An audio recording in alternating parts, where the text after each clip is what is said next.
Hello friends, yes, I'll be telling you about fetal distress. You've seen this previously. Yes, I've showed you this in a video that I made in the past. Now, fetal distress can be diagnosed to an extent using this instrument. All right, this is fetal Doppler. It is used in detecting fetal heart activity, fetal heartbeats.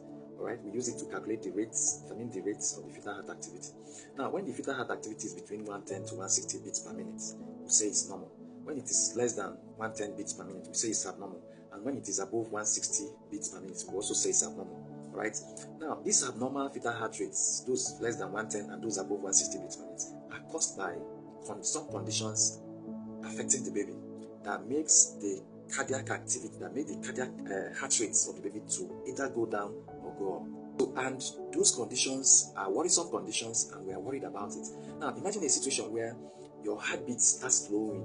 If it simply means that the heart is slowing down, that's exactly what it simply means.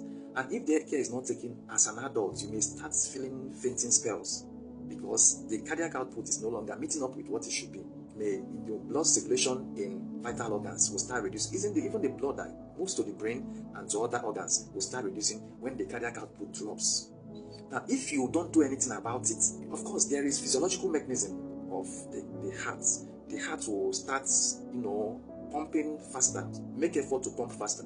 But if there is a particular disease condition that is making the heart to slow down, it will further slow it down. And that will make you to begin to reduce your activity. Because if assuming you start running and then your heart is slowing down, of course you are going to slump because the cardiac output will not meet up with your exercise, the running, which is demanding to the heart. But the heart is not meeting up, so you are going to slump as you run, right? So this is exactly what happens to the baby. When the fetal heart activity of the baby starts slowing down, it means that there is something wrong with the baby and something needs to be done about it, right? And it is more dangerous when the baby's heart starts slowing down than when it starts going higher. When it starts slowing down, it simply suggests that it is possible that this baby's heart may have responded to, may have moved from higher heart rates and it is now going down.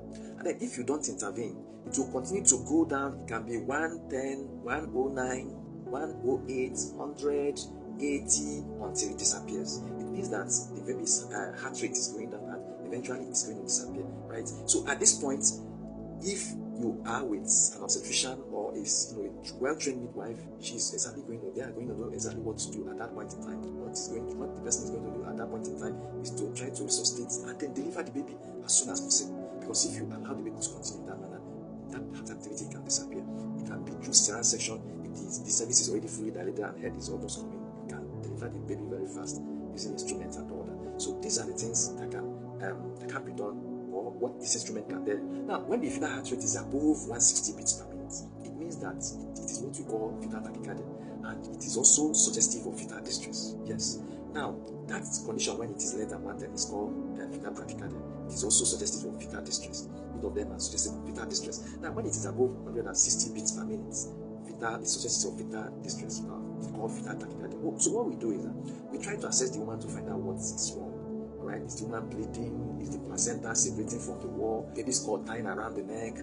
Is anything strangulating the baby within the womb? All right? Those are the things that will run around our minds. At the end, we'll be able to say, this is the cause, and then it is likely cause, and then we'll start resuscitation immediately.